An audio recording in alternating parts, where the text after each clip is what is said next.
আলহামদুলিল্লাহ নাহমাদুহু ওয়া নুসাল্লি আলা রাসূলিল কারীম। আউযু বিল্লাহি মিনাশ শাইতানির রাজীম। বিসমিল্লাহির রহমানির রহিম।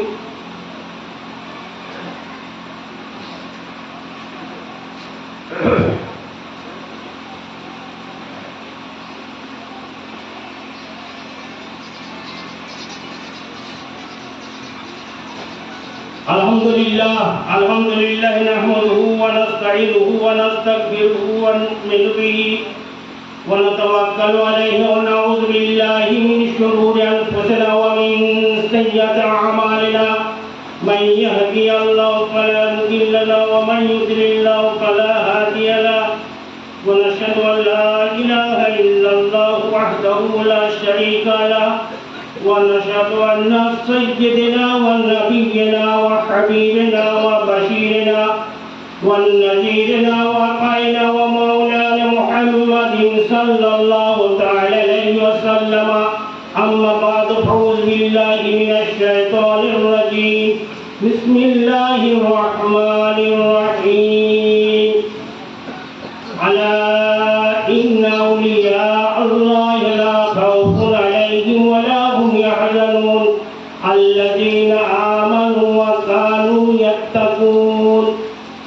لهم البشرى في الحياة الدنيا وفي الآخرة لا تبديل لكلمة الله ذلك هو الفوز العظيم. اللهم صل على سيدنا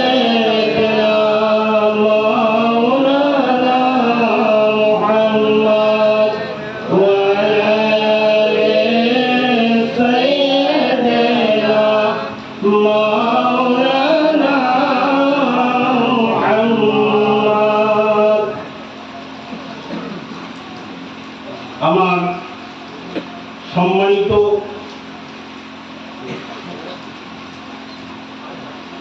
উপস্থিত শ্রোতা মণ্ডলী, মঞ্চে উপবিষ্ট উলামায়ে কিরাম, আমি সকলকে আমার অন্তরের অন্তঃস্থল থেকে আন্তরিক সালাম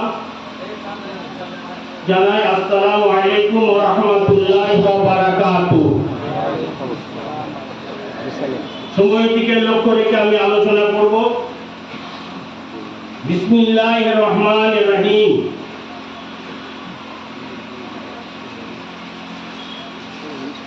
ومن الناس والدواب والأنعام مختلف ألوانه كذلك إنما يخشى الله من عباده العلماء إن الله عزيز غفور. নম্বর 1। নম্বর 2, হাদিস মুবারকা, আল উলামাউ ওয়ারাসাতুল আম্বিয়া। এই দুটো পয়েন্টের উপরে সময়টিকে লক্ষ্য রেখে আমি আলোচনা নীতি করব। অর্থ, হে মানবকুল, জন্তু সমূহ, চতুষ্পদ পশুগুলোর রং এমনিতেই নানা ধরনের। আল্লাহকে তার বান্দাদের মধ্যে তারাই ভয় করে যারা জ্ঞান সম্পন্ন। নিশ্চয় আল্লাহ ক্ষমাশীল, সম্মানিত। 22 পারা সূরা ফাতির, আয়াত নম্বর 28। আল্লাহ জাব্বার রব্বুল আলামিন পবিত্র পাক কালামে জানাচ্ছেন। আর আজকে এটা আমাদের ফাতিহা শরীফ, আমাদের ঊর্ধ্বতন, আমাদের মূল কান্ডারি ইমামে রব্বানি মুজাদ্দিদে আল-পেশানি শেখ সেরহান্দি ফারুকি রহমাতুল্লাহ আলাইহি ফাতিহা শরীফ। ওনার বিলাদাত অর্থাৎ জন্ম 14ই শাওয়াল 971 হিজরি 5ই জুন 1564 খ্রিস্টাব্দে শুক্রবার পাঞ্জাবের সিরহান শরীফে উনি জন্মগ্রহণ করেন এবং 28শে সফর 1034 হিজরি 1624 খ্রিস্টাব্দের বুধবার তিনি নিজ খানকা শরীফে ইন্তেকাল করেন। চাঁদের হিসাব অনুযায়ী ওনার হায়াতে তাইয়্যিবা 62 বছর 4 মাস 14 দিন, খ্রিস্ট হিসাবে 60 বছর 6 মাস 5 দিন। ইমামে রব্বানি মুজাদ্দিদ আল পেশানি শেখ সিরহানি ফারুকি রহমাতুল্লাহ আলাইহি, উনি আমাদের মূল কান্ডারি।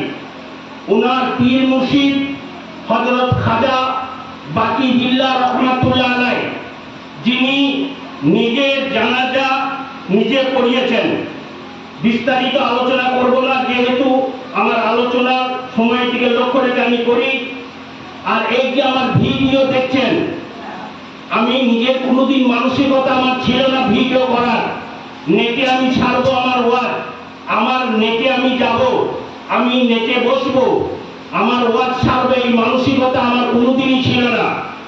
কিন্তু 2021 সালে আমি যখন নানুর নতুন পাড়াতে থাকি, একদিন ফেব্রুয়ারি মাসে দেখছি আমাকে 2 জন বলছেন, রিজাউল তুমি হাত গুটিয়ে বসে আছো, তুমি প্রতিবাদ করো, তোমাকে নেটে আসতে হবে।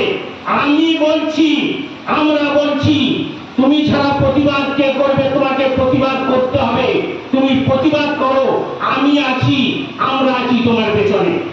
দিন ভাটি বসে আছি, কেউ বিশ্বাস করুক আর নাই করুক, আমার তাতে কিছু যায় আসে না। তারপরের দিন ওই নানুরি আমার ভাগ্নে বুলবুলের দোকানে মোবাইলটা কিনলাম 13,000 টাকায়। তারপরে প্রথম সবে মিরাজে আমি ভিডিও করলাম। আমার শ্রদ্ধেয় মাওলানা সাহেব পাশে বসে রয়েছেন, ইনিও ছিলেন আমার ছাত্র।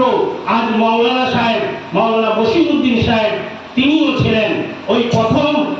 আর তারপরে সবে বরাত একটা মাদারি বলে একটা জায়গা আছে আমাদের গঙ্গারামপুরের পাশে, সেখানে আমি ওয়াজে ভিডিও করেছিলাম, আবার স্টপ করে দিয়েছিলাম। বলেছিলেন 2-1টা ছাড়ো, 2-1টা ছাড়ার পর বন্ধ করে দিলাম। 2022 সালে আমি 20শে অক্টোবর আমি সিঙ্গুর মসজিদে এনারা মাওলানা সাহেবের মাধ্যমে যোগাযোগ করেন এবং এই যোগাযোগের মাধ্যমে আমি যাই এবং 20শে অক্টোবর বৃহস্পতিবার আমি ওখানে নিয়োগ হই। তারপরে কয়েকদিন পর আবার আমাকে বলছেন যে রিজাউল তুমি নেট বন্ধ করলে কেন? তুমি প্রতিবাদ করো, আমি আছি, আমরা আছি, তোমাকে প্রতিবাদ করতে হবে, তুমি নেটে দিতে থাকো। কাজী আমার উপর কড়া নির্দেশ, সেই দিক দিয়ে আমি দিতে বাধ্য। আমার সব যদি থাকতো, আমার মানসিকতা যদি থাকতো, আমার ইচ্ছা যদি থাকতো, 10 থেকে 15 বছর আগেই আমি নেটে ওয়াজ নসিহত ছাড়তাম। কিন্তু আমার সেই মানসিকতা মোটেই ছিল না। আমাকে নেটে ছাড়তে কড়া নির্দেশ দিয়েছেন, আমি আপনাদের কাছে নাম বলছি না। সেই দিক দিয়ে ইনশাআল্লাহ আমি কৃতজ্ঞ। আর আজকে যার ফাতিহা শরীফ হচ্ছে হযরত মুজাদ্দিদ আল পেশানি রহমাতুল্লাহ আলাইহি, এই ফাতিহা শরীফটা এখানে হতো না, আর এক জায়গায় হতো, আপনারা জানেন। আর সেখানেও 10ই ভাদ্র ফাতিহাটা হরিশপুরে যেটা হয় 10 ভাদ্র, সেই ফাতিহাটা ওখানে হতো। তো আমিও ছিলাম। মাওলানা সাহেব দাওয়াত দেন, মাওলানা সাহেব আমাকে বলেন, আমি যাই। কিন্তু মঞ্চে বসে আমি বলতে বলতে কি আমার ইচ্ছা হলো, আমি বললাম বিশেষ কারণবশত এই 10ই ভাদ্রের ফাতিহাটা এইখানে হচ্ছে, এখানে হবে না। যেখানকার ফাতিহা হরিশপুরের ফাতিহা হরিশপুরই হবে। আমি বললাম বিশেষ কারণবশত এখানে হয়েছিল। সেখানে উপস্থিত ছিলেন মাওলানা সাহেব হাসিবুর রহমান সাহেব, মাওলানা গোলাম নবী সাহেব। এই বলার জন্য যেখানে হচ্ছে তিনি সূক্ষ্মতে মনক্ষুণ্ণ হয়েছিলেন যে রিজাউল বলল যে এখানে ফাতিহা হবে না। যাই হোক, তারপরে সেখানেই ফাতিহা হয়। এই হযরত মুজাদ্দিদ আল পেশানি রহমাতুল্লাহ আলাইহি ফাতিহা শরীফটাও সেইখানেই হতো। গত বছর আগের বছর পর্যন্ত আমি গিয়েছি, গত বছরে আমি যেতে পারি নাই। গত বছর এখানে হয়েছে আর তার আগের বছর ওখানে হয়েছিল। আজকে যদি এই ফাতেহা শরীফ যদি সেই জায়গাতে হতো, নিশ্চিতভাবে রিজাউল সেখানে যেত না, নিশ্চিতভাবে সেখানে রিজাউল যেত না। কিন্তু আল্লাহর অসীম কুদরত, আল্লাহর দয়া যে স্থানান্তরিত হয়ে গেল। গত বছরের আগের বছর ওখানে গিয়েছিলাম, গত বছরই এখানে এসেছে। উনি দাওয়াত দিয়েছিলেন, আমার বিশেষ প্রোগ্রামের জন্য আমি আসতে পারি নাই। আর এই বছর এসেছি। আল্লাহ করুণা, আল্লাহর দয়া, আল্লাহর মেহেরবানি। এটা যদি সেই জায়গাতে ফাতেহাটা হতো, রিজাল কোনোদিন ওই ফাতেহাতে ওই জায়গাতে যেত না। তাহলে সুযোগটা কে করেছেন? আল্লাহ করে দিয়েছেন। তার জন্য লাখ লাখ শুকরিয়া।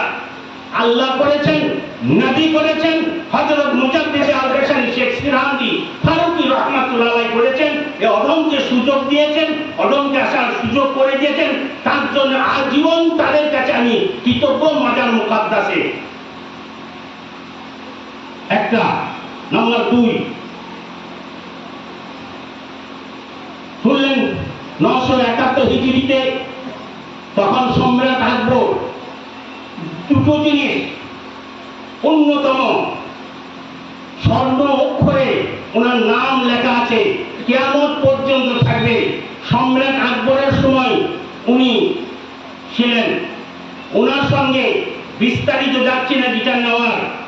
দুটো জিনিস চিরদিনের তরে নির্মূল করে দিয়েছেন হযরত মুজাদ্দিদ আল-বাশারী রাহমাতুল্লাহ আলাইহি। সে দুটো জিনিস, একটা হচ্ছে যে দ্বীনে ইলাহি আর দ্বীনে মুহাম্মাদি। দ্বীনে ইলাহির অপর নাম হচ্ছে দ্বীনে আকবরী। দুটো মঞ্চ করা হয়েছে এবং যেটা দ্বীনে ইলাহি অর্থাৎ দ্বীনে আকবরী, সেটাকে সুসজ্জিত করা হয়েছে, সেটাকে সুন্দর থেকে সুন্দর করা হয়েছে, বিভিন্ন রকমের সুসজ্জিত করেছে সেটা। আর যেটা দ্বীনে মুহাম্মাদি, সেটা রুগ্ন ভাবে, ছোটখাটো ভাবে, খুব অন্যায়ভাবে সেটাকে করা হয়েছে।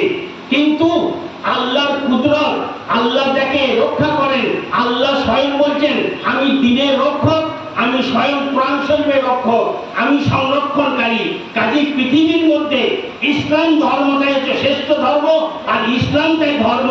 আর অন্য যত ধর্ম রয়েছে সব মানুষের তৈরি ধর্ম। বিশ্লেষণে যাব না। যাই হোক, চিরদিনের তরে দ্বীনে আকবরীটাকে খতম করে দিলেন ইমামে রব্বানী মুজাদ্দিদ আল-বাশারী শেখ সিরহান্দি ফারুকী রাহমাতুল্লাহ আলাইহি। আর একটা কি, তাজিমি সাজদার প্রথা চালু করেছিল সম্রাট আকবর, সেটাকেও নির্মূল করে দিলেন। তাজিমি সাজদা শরীয়তের বিধানে নাজায়েজ ও হারাম।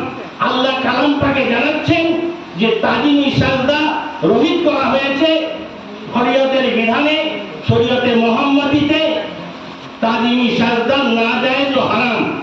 কাজী কোন পীরের জায়গাতে, কোন ওলির জায়গাতে, কোন জায়গাতেই সাজদা করা চলবে না, সাজদা করা না যায়। এবং হযরত মুজাদ্দিদ আল-বাশারী রাহমাতুল্লাহ আলাইহি তিনি শেষ করে দিয়েছেন। বড়ই ভাগ্যবান আপনারা এই মাহফিলে এসেছেন। একটা শেষ করলাম। নাম্বার 2, যে আয়াতে কারিমা আপনাদের সম্মুখে রেখেছি, দেখলেন নেটে আপনারা দেখতে পেলেন, ওটা 22 পারা সূরা ফাতিরের 88 নম্বর আয়াত। দেখুন, আল্লাহ রব্বুল আলামিন মানুষ দিয়ে শুরু করেছেন, ওয়ামিনান নাস, মানুষ দিয়ে শুরু করলেন। তারপরে কি করলেন? জন্তু জানোয়ারকে ভরে দিলেন মাঝখানে, চতুষ্পদ প্রাণীকে ভরে দিল মাঝখানে। আবার শেষে আবার মানুষের বর্ণনা করলেন। লক্ষণীয় বিষয়, সময়ের দিকে লক্ষ্য করে আপনারা এদিকে সেদিকে তাকাবেন না, এইটা ওয়াজটা শুনে যান, কারণ খুব গুরুত্বপূর্ণ আলোচনা। তো Osama bin Laden civil engineer ছিল। আমেরিকার মধ্যে সবচেয়ে প্রেমী, সবচেয়ে জ্ঞানী, সবচেয়ে তীক্ষ্ণ বুদ্ধি যার, তাকে নেওয়া হয়, নিয়োগ করা হয়।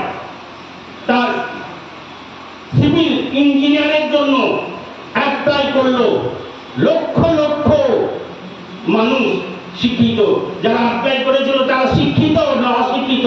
তারা সব শিক্ষিত। তো লক্ষ লক্ষ অ্যাপ্লাই করার পর নির্বাচিত করা হলো 1 লক্ষকে। 1 লক্ষ আবার পরীক্ষা নেওয়া হলো। 1 লক্ষর মধ্যে ওসামা বিন লাদেন প্রথম সারিতে আসলো। আবার 1 লক্ষ আবার পরীক্ষা নেওয়া হলো। 1 লক্ষর মধ্যে পরীক্ষা নিয়ে 1000 নির্বাচিত করা হলো। সেই 1000-এর মধ্যে প্রথম সারিতে ওসামা বিন লাদেনকে পাওয়া গেল। 1000-এর মধ্যে আবার পরীক্ষা নেওয়া হলো। 1000-এর মধ্যে 100টা নির্বাচিত করা হলো, সেখানে ওসামা বিন লাদেনকে পাওয়া গেল। 100-র মধ্যে 10 জনকে নেওয়া হলো, 10 জনের মধ্যে ওসামা বিন লাদেনকে নেওয়া হলো। 10 জনের মধ্যে আবার পরীক্ষা নেওয়া হলো, 1 জনকে নেওয়া হলো, সেই 1 জনকে নির্বাচিত হলেন ওসামা বিন লাদেন। তাহলে যারা 1 লক্ষ পরীক্ষায় যারা উত্তীর্ণ হয়েছিল তারা মেধাবী সম্পন্ন ছিল না? ছিল না? আর যারা অ্যাপ্লাই করেছিল তারাও মেধাবী সম্পন্ন ছিল। তবু কিন্তু মাইনাস করতে করতে ওই জ্ঞান বুদ্ধি অশিক্ষিত কেউ ছিল না, সবাই ডিগ্রিধারী ছিল। তবু লক্ষ লক্ষ মানুষ আউট হয়ে গেল। তারপরে 1 লাখ এলো, 1 লাখ থেকেও যারা এসেছিল তারাও কম বুদ্ধি নয়, তারাও সিভিল ইঞ্জিনিয়ারের উপযুক্ত, কিন্তু সূক্ষ্মতা বিচার করতে গিয়ে তাও ক্যান্সেল হলো। 1000 গেল, 100 গেল, 10 গেল, 1 হলো, সেটা হলো ওসামা বিন লাদেন। আমি যে আয়াতে কারিমা আপনাদের সামনে রেখেছি, ওয়ামিনান নাস, হে মানবকুল, ওয়া দাব্বে ওয়াল আনআমি মুখতালিফুন ওয়া আনওয়ানুহু কাযালিকা। মানবকুল চতুষ্পদ প্রাণীদের জন্য বলা হচ্ছে বিভিন্ন রকমের মুখতালিফুন, বিভিন্ন প্রকারের বিভিন্ন রঙে তারা হয়। তারপর কি বলা হচ্ছে?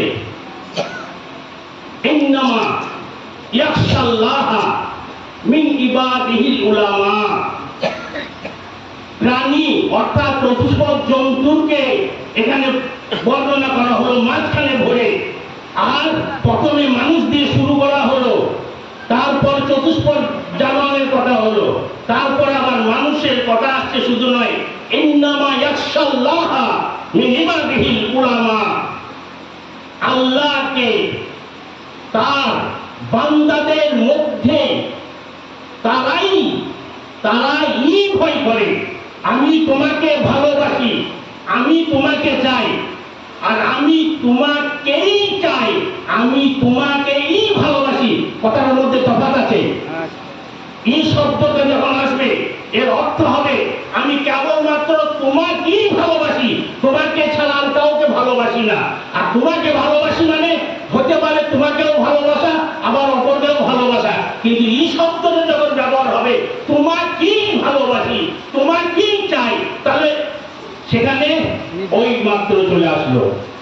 তাই আল্লাহ বলছেন তারাই ভয় করে, মানুষ তারাই ভয় করে। আল্লাহ কালাম পাকে জানাচ্ছেন মানুষের জন্য বলা হয়েছে এখানে তারাই ভয় করে। আল্লাহর তার বান্দাদের মধ্যে থেকে তারাই ভয় করে যারা জ্ঞান সম্পন্ন। জ্ঞান তো সবাই আছে, জ্ঞান কার নাই?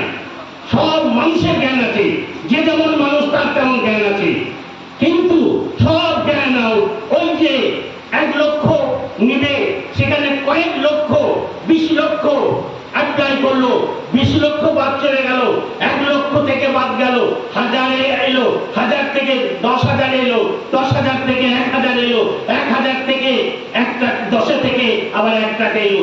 তাই সবারই জ্ঞান আছে, কিন্তু আল্লাহ বলছেন ইন্নামা ইয়াখশাল্লাহা মিন ইবাদিহিল উলামা।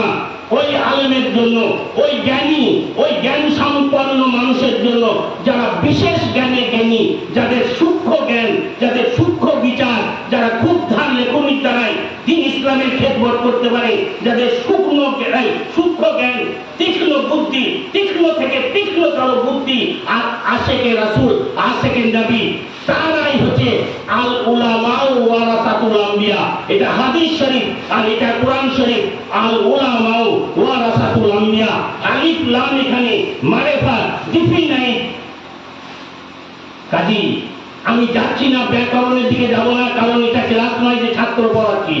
কাজী আমি বলে দিচ্ছি, আল্লাহর নবী বললেন আল উলামা ওয়ারাসাতুল আম্বিয়া, সব আলেম নয়। ওই রকম বাঁচতে শুরু হয়েছে, আর ওই বাঁচতে শুরু করতে করতে, ওই আলেমের মধ্যে শুরু করতে করতে ওইখানে এসে পৌঁছাবে, একটা কি দুটোতে পৌঁছাবে জ্ঞান সম্পন্ন। এই জ্ঞান সম্পন্নটা জ্ঞান সবাই আছে, কিন্তু এইসব জ্ঞানকে বলা যায় না।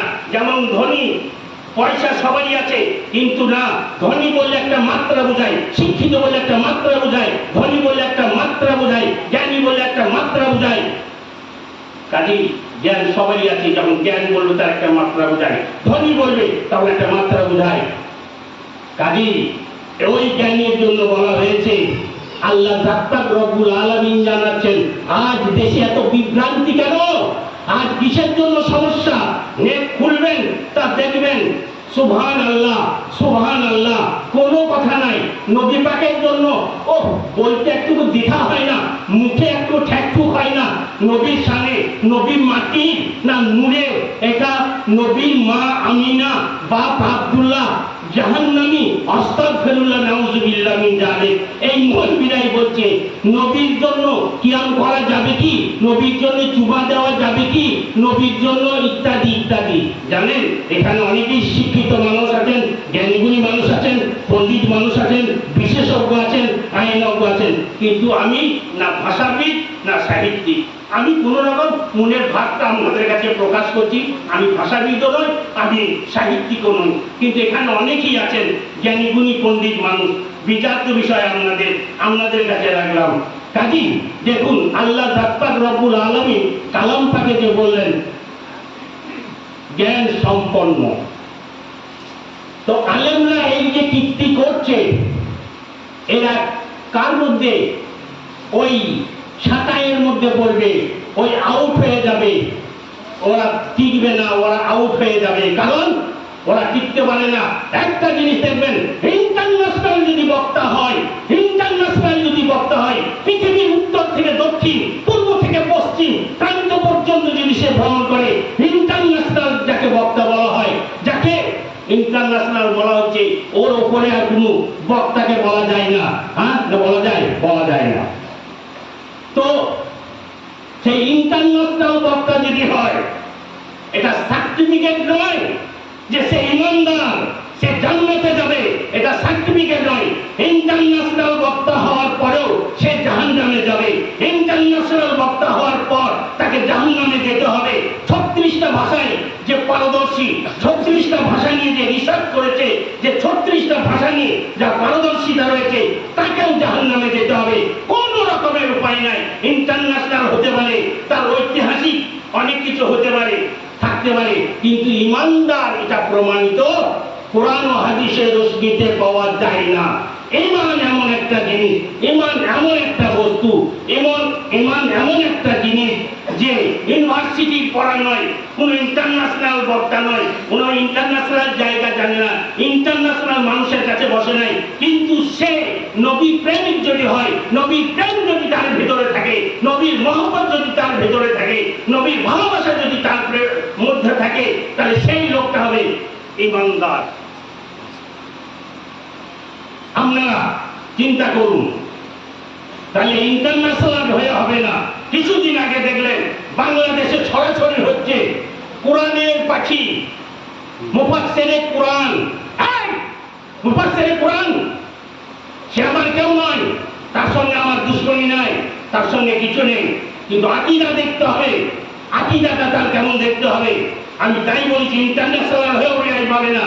তার গায়েবানার নামাজ হলো, গায়েবানের জানাজার নামাজ নবী মুস্তাফা কারুর পড়েন নাই, খালি একজনের পড়েছিলেন, হাবশের বাদশা নাজাশী, তিনি কালো গায়েবানার জানাজার নামাজ পড়েছেন। আর নামাজ পড়েন নাই, গায়েবানা জানাজা হয় না। আর এর গায়েবানার জানাজা বাংলাদেশ থেকে নেটে দেখছি একবার আরব পর্যন্ত হচ্ছে। আর আকীদাটা কেমন ছিল? মুহাম্মদ বিন আব্দুল ওয়াহাব নাজদি যে 1111 হিজরিতে, মতান্তরে 1115 হিজরিতে আরবের রাজধানী রিয়াদের পার্শ্ববর্তী গ্রাম হচ্ছে নাজদ, সেই নাজদে জন্মগ্রহণ করেছিল মুহাম্মদ বিন আব্দুল ওয়াহাব নাজদি, যার লিখিত কিতাব কিতাবুত তাওহীদ। এই কিতাবুত তাওহীদে গুস্তাখে রাসূল নবীর শানে বিভিন্ন রকমের কুরুচিকর মন্তব্য ও করেছে। আর সেই বইটার ট্রান্সলেট করেছে মাওলানা ইসমাইল দেহলভী, নাম দিয়েছে তাকবিয়াতুল ঈমান।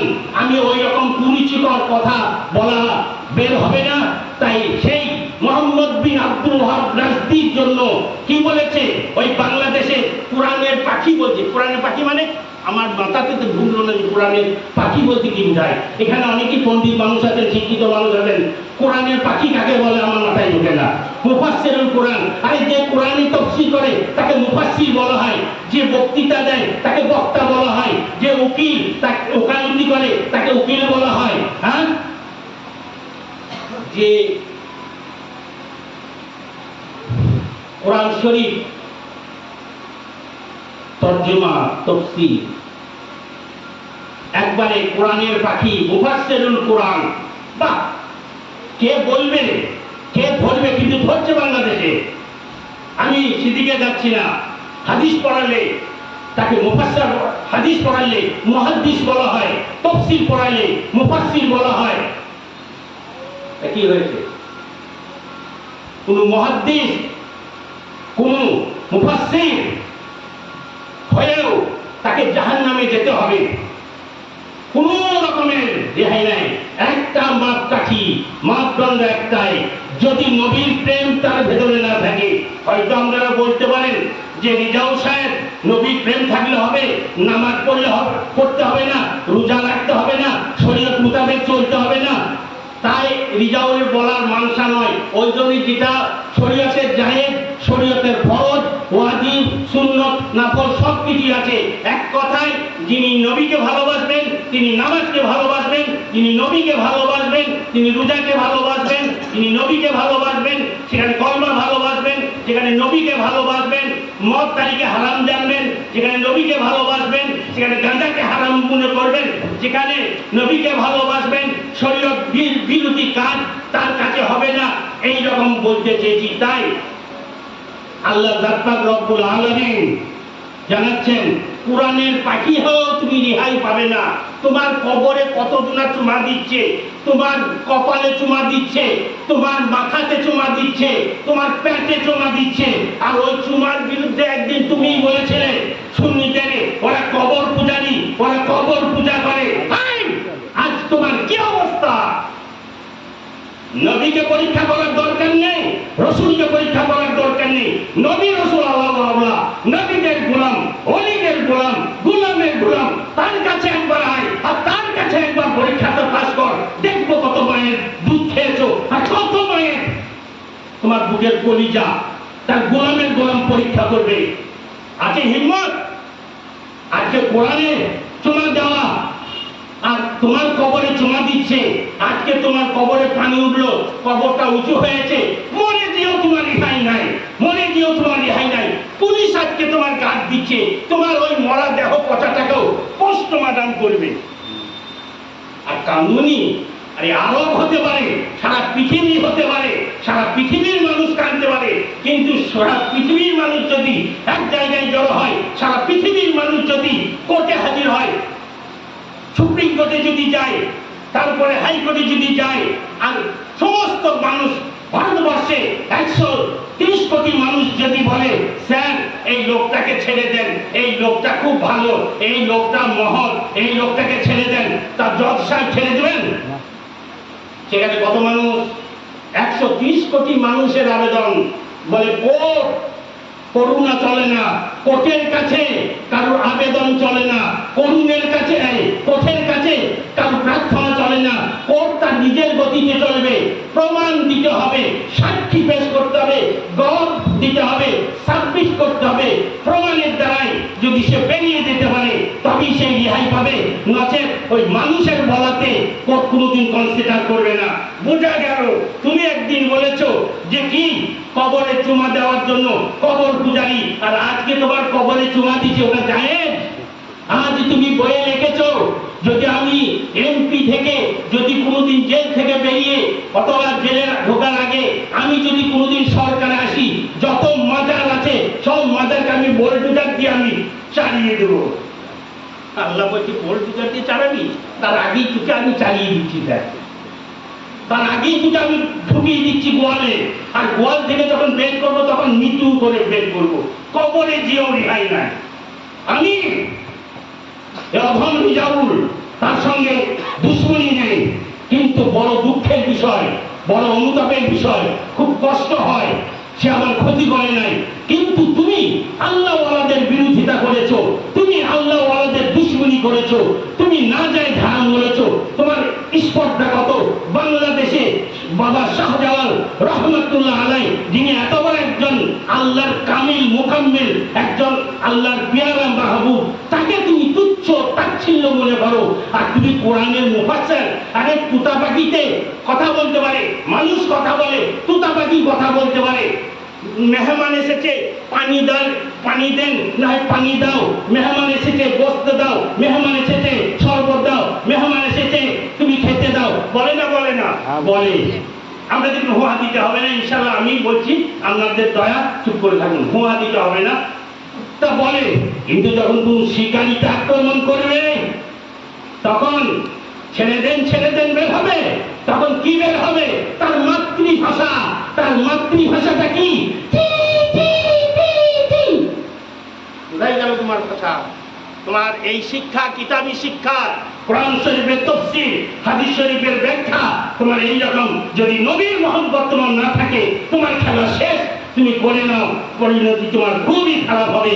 কাজী ইন্টারন্যাশনাল বক্তা হয়ে, তারপরে সারা পৃথিবী ভ্রমণকারী বক্তা হয়েও, তুমি আলেম হয়েও, তুমি মুফাসসির হতে পারো, তুমি মুকাব্বির হতে পারো, তুমি মুহাদ্দিস হতে পারো, তুমি আরো কিছু হতে পারো, তুমি আকাশ ছোঁয়া কিছু হতে পারো, কিন্তু ঈমানদারের লক্ষণ নয়। ঈমানদারের লক্ষণ নবীর মহব্বত, নবীর ভালোবাসা, নবীর জন্য চোখে পানি পড়বে, নবীর জন্য রুখে দাঁড়াবে, নবীর জন্য তুমি সব করতে পারো, সেই হচ্ছে ঈমানদার। আর তুমি বলে নবী মরে গিয়ে মাটি হয়ে যায়, তুমি মাটি হও তাই নবী, তবে এটা ঠিক কথাই। কোন মানুষ তো তার জ্ঞানের অনুকূলেই কথা বলে, বিবেকের অনুকূলই কথা বলে, তার প্রতিকূলে কথা বলে না। যাই হোক, কাজী বাংলাদেশে যে সমস্ত আলেমরা, যে সমস্ত মৌলবীরা আজকে লাফালাফি করছে, কোনো কিচ্ছু দরকার নেই। আপনারা কিয়াম, দরুদ, ওরস, ফাতিহা, মিলাদ, মুহররম ইনশাআল্লাহ করে যান, কারণ আমি সময়ের গুরুত্ব দিই। আর একটা কথা বলছি, আমাদের আহলে সুন্নাত ওয়াল জামাতের মধ্যে কিছু পীর উঠেছে, ভয়পুর, বুঝতে পারলেন? লজ্জা লাগে, বলতে শরম হয়। পীর সাহেব কারো কাছে গেল, তিনটে ইনি তিনি সে তাহারা খিলাফত দিয়েছে, চারটে পীরে খিলাফত দিয়েছে। আরে খিলাফত দিয়েছেন চারজন, তারপর তোমার কাছে তো একটা মুরিদ হয় না, একজনকেও তো দেখতে পাওয়া যায় না, চারজন খিলাফত। আর আমাদের একজন খিলাফত দিলে মাতিয়ে দিচ্ছে, একজনের খিলাফতিতেই মানুষ পাগল হয়ে যাচ্ছে। তা চারজন খিলাফত দিল, আর দিয়ে একটা ফুলের মালা গলায় পরিয়ে দিল, 1000 না 1005 টাকা নজরানা দিয়ে দিল, যাও তুমি খিলাফত। আবার খিলাফত লওয়ার পরে এখানেই শেষ নয়, নেটে আবার দিয়ে দিচ্ছে, ভাইরাল হচ্ছে নেটে, যে অমক খিলাফত প্রাপ্ত অমকের কাছ থেকে। ছি ছি ছি ছি, তোবা তোবা তোবা, এরা পীরের কলঙ্ক। আমি তাকেই বলেছিলাম যে আপনার নিজের অস্তিত্ব নাই, আপনি পীর সেজেছেন, আপনি বিজ্ঞাপনে লেখেন, আপনি বইয়ে লেখেন, আপনি ইস্তেহারে লেখেন অমকের খলিফা। ওই আল্লাহর কাছে একটা আবদার করে বলুন, কি দেখেছেন কোনোদিন পরীক্ষা করে? হে আল্লাহ, একটা বন্ধনারী সেন্টার তুমি একটা দাও, একদিন আবদার করেছেন? হে আল্লাহ, একটু বর্ষণ হচ্ছিল, তুমি বর্ষণ করো, বৃষ্টি দাও। হে আল্লাহ, আমি এটা চাচ্ছি, তুমি পূরণ করো। হে আল্লাহ, কন্যা সন্তান চাইছে অমক, তা আমি তোমার কাছে বলছি আল্লাহ, একটা কন্যা সন্তান দাও। একটা পুত্র সন্তান চাচ্ছে, একটা পুত্র সন্তান দাও। পরীক্ষা করে দেখেছেন?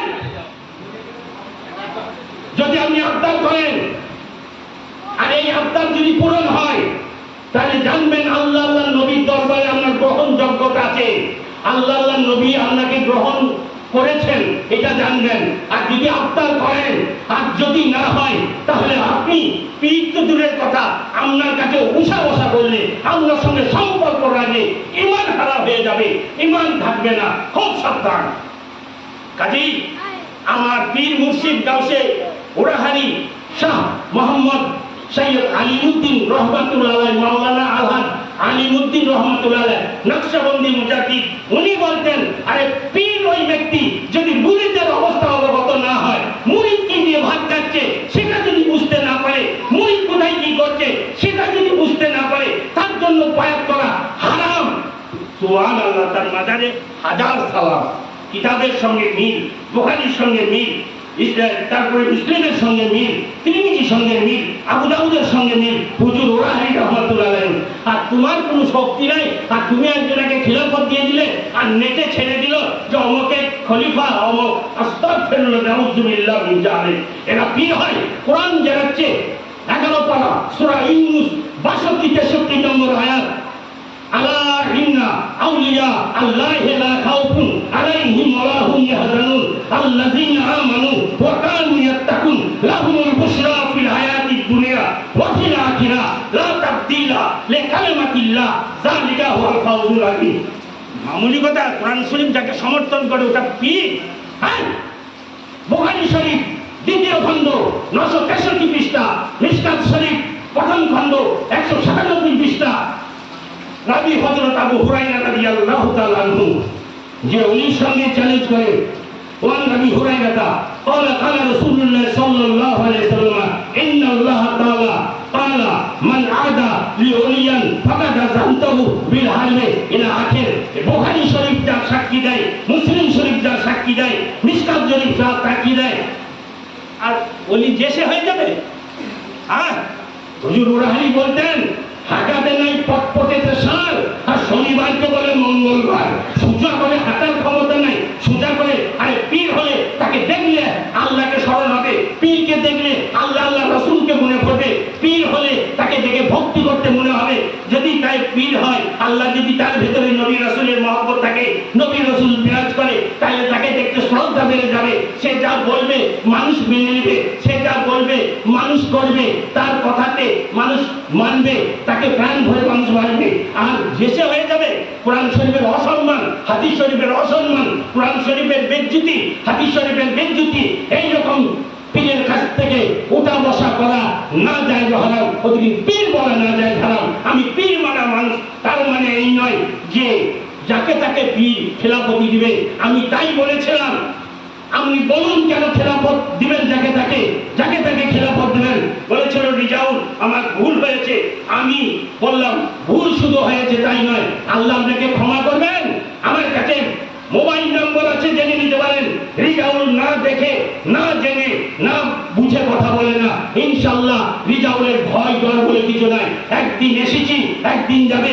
যতদিন আল্লাহ রাখবে, যেখানে রাখবে, আল্লাহ আল্লাহ নবীর ওয়াস্তে কথা বলবো, আল্লাহ আল্লাহ নবীর ওয়াস্তে বলবো। আমি চাই না কেউ আমার তুষামন করুক, রিজাউল চাই না কারণ তুষামন করতে। আমি এই অধম হতে পারি, আমি তুষামনের সপক্ষে নয়, আমি তুষামন করি না, আমি কাউকে হুজুর হুজুর করি না। যারা ক্যাবিনেট মন্ত্রী, তাকে পর্যন্ত রিজাউল ডেকে দেয় যে এমপি সেও চিনে, এমএলএ সেও চিনে যে রিজাউলের ওজন কেমন। কাজী আমি একদিন বললাম, ক্যাবিনেট মন্ত্রী, আমার ভিডিও হচ্ছে, এটা ভাইরাল হবে, ওটা দেশ বিদেশে সবাই দেখবে। এটা এমনি নয়, এমনি মুখে বলছি না, জোর হাত করছে আমাকে। গুরু, আমি জোর হাত করছি, তুই আমাকে ওইরকম করবি না, খবরদার জোর হাত করবেন না। এ অফিস, এ আদালত আলাদা চোখে দেখতে পাওয়া যায় না। আপনাদের অফিস আদালত দেখতে পাওয়া যায়। আপনারা সরকার, আপনারা মন্ত্রী, আপনাদের কথাতে সব হয়। কিন্তু আমি যেখানে কথা বলছি, আমি যে জায়গায় কথা বলছি, আমি যে যার জন্য বলছি, ওটা চোখে দেখা যায় না। ওর আদালত আলাদা, ওর অফিস আলাদা, ওর দপ্তর আলাদা, ওর ডিগ্রি আলাদা। দেখুন তার প্রমাণ। আপনি মন্ত্রী, কিন্তু দাতা বাবার দরবারে গিয়ে ঘাড়ে গামছা দিয়ে, ঘাড়ে রুমাল দিয়ে, হে দাতা বাবা, আমি তোমার কাছে এসেছি, তুমি দয়া করো। সোনিয়া গান্ধী খাজা গরিব নওয়াজ কাছে গিয়ে একজন সরকার, সোনিয়া গান্ধী সে হচ্ছে গিয়ে সুপ্রিমো কংগ্রেসের, ঘাড়ে গামছা দিয়ে, ঘাড়ে শাড়ি ট্যাগ জুড়িয়ে দিয়ে সেখানে বলছে, সেখানে মন্ত্রীরা দিয়ে করজোরে হামলা করছে, বলো তুমি সরকার, তোমরা সরকার, তোমরা মন্ত্রী, কিন্তু যার কাছে হাঁটু গাড়া দিচ্ছ সে কোনোদিন ইউনিভার্সিটিতে পড়ে নাই, সে কোন বিশ্ববিদ্যালয়ে ডিগ্রি অর্জন করেছিল, সে কোন বিদ্যার বিশারদ ছিল যে তোমার মতো মন্ত্রীকে সেখানে হাঁটু গাড়তে হয়, তোমার মতো মন্ত্রীকে করজোরে পা ভেঙে বসতে হয়? বলো। বলে দেখ গুরু, দয়া কর, তুই বলিস না অন্যদিকে চলে যেতে, আমার ক্ষতি হয়ে যাবে। এটা রিজাউর নাম দোষ কামানোর জন্য নয়। রিজাউ যদি নিজের জন্য বলে থাকে তাহলে সেটা একদিন জবাবদিহি করতে হবে। আর আল্লাহ নবীর জন্য যদি বলে থাকে তাহলে তারাই রক্ষা করবেন, তারাই সাপোর্ট করবেন। আর তাদেরই জন্য রিজাউল এই ভিডিওটা করছে, তারাই আমাকে ফুল পারমিশন দিয়েছে। রিজাউল, আমি আছি তোর পেছনে, তোর পেছনে আমরা আছি, তুই প্রতিবাদ করে যা, তুই বলে যা, হকের জন্য লড়ে যা, আমরা তোর পেছনে আছি।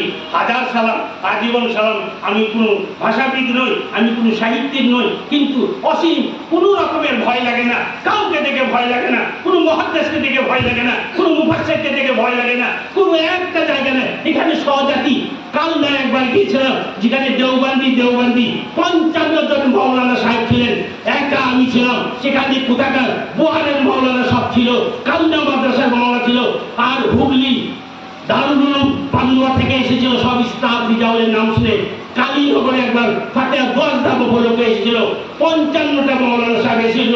আমি হাত বাড়িয়ে বলেছিলাম, আমি বিস্তারিত যাচ্ছি না, আল্লাহ জানে ঠিক ভাষে আমি বলছি, আমার বিশ্বাস করুন আর না করুন তাতে কিছু হয় আসে না, হক কথা বলছি।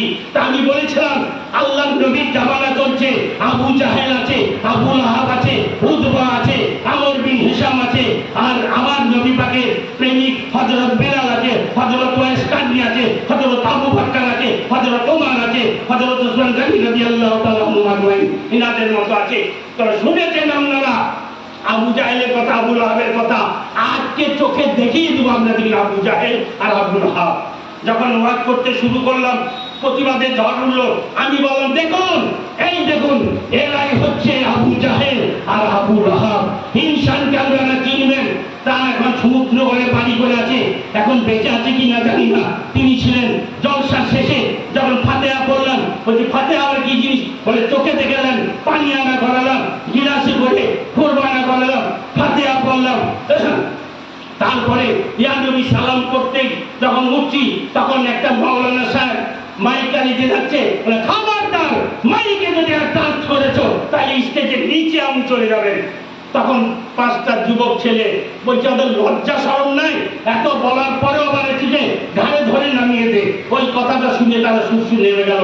কিয়াম করার পর তারপরে ওই ইনসান বলেছিল, আমি আমার এই বয়সটা কম হলো না, আমি খেলার জন্য চাকরি পেয়েছিলাম সরকারের কাছে, এমন বুক আর এমন মুখ আর এত নির্ভীক আমি জীবনে কোনোদিন দেখি নাই, যে 55টা মাওলানা যেখানে, আর 4 ট্রাক্টর স্পেশাল নিভুজি বলে একটা গ্রাম, সেই গ্রাম থেকে লোক নিয়ে আসার জন্য স্পেশাল ভাবে ভুল করার জন্য সবটা ঠান্ডা করে দিলেন। বলে হারিজার বুকে কলিজা মায়ের দুধ খেয়েছেন, আল্লাহ নবীর ভয় আছে আমার উপরে, আমাকে কাঁদে দিয়েছিলেন। আমি জেনে আসুন, কাজী গল্পের কিছু নয়। আমি আপনাদের কাছে অনুরোধ করব, আমি এবার শেষ করে দিচ্ছি। পীর মুর্শিদ নিশ্চয় মারবেন, তবে আরেকটা কথা ছোট্ট করে বলে দিই, যেহেতু আমার প্রথমেই আমার কাছে প্রশ্ন ছুড়েছেন যে কে বলেছে নাকি নবী মাটিরও বটে আর নবী নূরেরও বটে। আমার মনে হয় রাখি নিয়ে যেতে হবে, মাথা ট্রিটমেন্ট করাইতে হবে, মাথা কাজ করছে না। নবী নূরের নবী, কাদ জাআকুম মিনাল্লাহি নূর নূরুন ওয়া কিতাবুম মুবিন। এই নূর শব্দের ব্যাখ্যা করেছে তাফসীরে জালালাইন, তাফসীর ইবনে কাসির, তাফসীরে মাদানী, তাফসীরে সাদি, তাফসীরে আলাইসুল বায়ান, তাফসীরে দার মানসুর। সব কি বলেছে? হাজান নবী সাল্লাল্লাহু আলাইহি ওয়াসাল্লাম, নূর থেকে নবী মুস্তাফাকে বলা হয়েছে। আর হাদিসে কুদসি আউয়ালু মা খালাকাল্লাহু নূরি, সর্বপ্রথম আল্লাহকে তার নূর দিয়ে সৃষ্টি করা হয়েছে। মাটি থেকে যদি কেউ বলে নবীকে সৃষ্টি করা হয়েছে, তাহলে জানতে হবে তার মস্তিষ্কে দোষ আছে। শুধু তাই নয়, কোরআন শরীফের কথা, কোরআন শরীফের বাণী। আর একটা চলতি কথাই বলা যায়, যেমন দাড়ির জন্য বলা হয় শূন্য, বলা হয় না, দাড়ির জন্য বলা হয় শূন্য, কিন্তু সুন্নত নয়, ওয়াজিব। দুটো ওয়াজিব জেনে রেখেছেন দাড়ির ক্ষেত্রে, দুটো ওয়াজিব। একটা ওয়াজিব হচ্ছে দাড়ি রাখা হচ্ছে ওয়াজিব, আর একটা হচ্ছে এক মুষ্টি দাড়ি রাখা ওয়াজিব। আর সাধারণতভাবে এটা প্রত্যেকটি মুসলমান, প্রত্যেকটি নামাজি মানুষ কম করে তারা রাখেন, আর সুন্নত বলেন, সেই হিসাবে এটাকে সুন্নত বলে। কিন্তু দাড়ি না রাখাটা ভালো নয়, দাড়িটা রাখা ভালো। কারণ এই জন্য দাড়ি একটা এমন জিনিস, বিরাট জিনিস। কারণ সময় বাড়াবো না, আমি বেড়ে যাবে, কাজেই আমি এইখানে স্টপ করছি। দাড়ি রাখাটা ওয়াজিব। আর দাড়িটা কতটা রাখতে হবে? কমপক্ষে এক মুষ্টি দাড়ি হতে হবে, এক মুষ্টি দাড়ি রাখা ওয়াজিব। দেখুন আমার এক মুষ্টি বেশি আছে, যদি এক মুষ্টি দাড়ি কম হয়, কিন্তু ফ্যাশন দাড়ি যদি হয়, আর কেউ যদি পীর বলে দাবি করে, ও ফাঁসেকে বলি, ও পীর নয়, ওকে পীর বলা যাবে না, ওকে পীর বলা না যায়, ওর কাছে ওঠা বসা করা না যায়, চলবে না। তাহলে এক মুষ্টি দাড়ি রাখতে হবে, শরীয়ত মোতাবেক চলতে হবে, পাঞ্জেখানে নামাজ পড়তে হবে, রমজান মাসে রোজা করতে হবে, যেটা শরীয়তে বলেছে সেটা মানতে হবে, তবে হবে। আর নূরুম মিন নূরিল্লাহ, এই যে বলেছে সে হয়তো মন রাখার লেগে বলেছে, তাতে দেওবন্দিদের মন রাখার লেগেও বলতে পারে। যার বাড়িতে আছি তার বলেছে মা, আর তার কাঁদনে না কাঁদলে থাকতে পাবো না। তার আলুতেও আছে, মাছেও আছে, আলু সবই চলে। কিন্তু গোছের সঙ্গে মাছে কোনোদিন রান্না দেখেছেন? গোছে মাছে কোনোদিন কেউ রান্নে না। মাছের সঙ্গে আলু দেওয়া হয়, শাক দেওয়া হয়, আবার গোস্তর সঙ্গে আর কিছু। কিন্তু গোছে আর মাছে কোনোদিন দুজনকে একসাথে রান্না করতে দেখবেন না। কাজী নূরুম মিন নূরিল্লাহ, আল্লাহর নবীর নূর, এটা একটা দলিল নয়। বুখারী শরীফ দ্বিতীয় খণ্ড 935 পৃষ্ঠার মধ্যে এই ব্যবস্থা বড়, আমি আনলাম না, পৃষ্ঠার নম্বর বলে দিলাম। অরিজিনাল যদি মতন থাকে, আরবি থাকে, দেখে নেবেন। আল্লাহ নবী বলছেন আমার সমস্ত কিছু নূর। আল্লাহুম্মা ইজআল ফি কলবি নূরান ওয়া বাশারি নূরান ওয়া আইনি নূরান ওয়া সামাই নূরান ওয়া শিমালি নূরান ওয়া তাহতা নূরান ওয়া আমানি নূরান ওয়া লাহমি নূরান ওয়া শাহমি নূরান ওয়া আইনি নূরান ওয়া বাউলি নূরান, নূরই নূর। কাজী সমস্ত কিছু নূরের কথা বলা হয়েছে। সেই দিক দিয়ে আল্লাহর নবী নূর, এতে কোনো সন্দেহ নাই। আর যদি কেউ বলেন মাটির তৈরি, ওটা তার মস্তিষ্কের বিকৃতি ঘটেছে। কাজেই আপনারা সতর্ক থাকবেন। নবী পাক নূরের তৈরি, কোনো সন্দেহ নাই। তাহলে কোরআন শরীফের দলিল পেলেন, তাফসীর থেকে বললাম এবং বুখারী শরীফ থেকে বললাম। কাজেই ধীর স্থির ভাবে এতক্ষণ শুনলেন, তার জন্য আন্তরিক অভিনন্দন জানাই, আন্তরিক কৃতজ্ঞতা জানাই, আন্তরিক শুভেচ্ছা জানিয়ে আমার আলোচনার এখানেই আমি ইতি করছি। আসসালামু আলাইকুম ওয়া রাহমাতুল্লাহি ওয়া বারাকাতুহু। এবং শেষে দরুদ সালাম হবে। আল্লাহুম্মা সাল্লি আলা সাইয়্যিদিনা।